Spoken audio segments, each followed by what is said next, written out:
aller au théâtre dans un musée. C'est l'un des concepts proposés le week-end dernier dans le cadre de la Fête du théâtre. Pour l'occasion, on s'est rendu au musée d'art et d'histoire. On suit le groupe qui déambule à travers les salles pour arriver ici, au cœur de l'exposition des Beaux-Arts.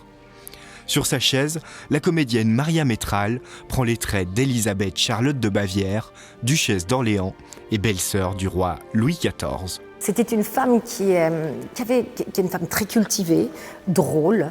Elle a écrit une correspondance vraiment très abondante. Elle est piquante, elle a de l'esprit, elle a de l'humour, elle a même d'ailleurs tellement d'esprit qu'elle avait quand même une certaine influence, aussi bien auprès de Louis XIV que dans l'environnement proche. Alors que la duchesse doit s'habiller pour se rendre à une séance de pause avec le peintre de la cour, Rigaud, Madame fait part à sa servante Sophie de son ressenti sur les coutumes de son temps. Même les nobles sont des animaux quand il s'agit de semer leurs étrons.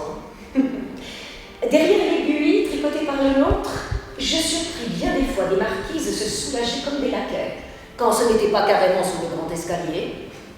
Le parfum des jasmins et des narcisses ne parvient pas à masquer les odeurs dans les jardins, ni sous les ors du palais, ceux dont chacun s'émonde. Ah, c'est un fait. Elle essaye d'exprimer en fait des codes de l'époque qu'elle n'aimait pas.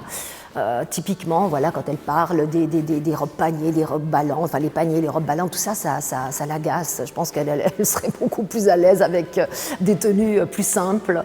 Elle explique aussi comment vivaient les gens à l'époque. Par exemple, tout le passage que raconte Sophie, où elle disait ah bah oui, il fallait porter les fameuses tinettes en fait, voilà, où les gens se soulageaient.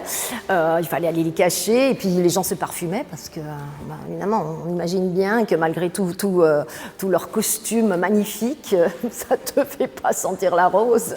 Enfin, voilà, ce sont des petits détails de la vie de l'époque de la cour, hein, que pas forcément tout le monde ne connaît.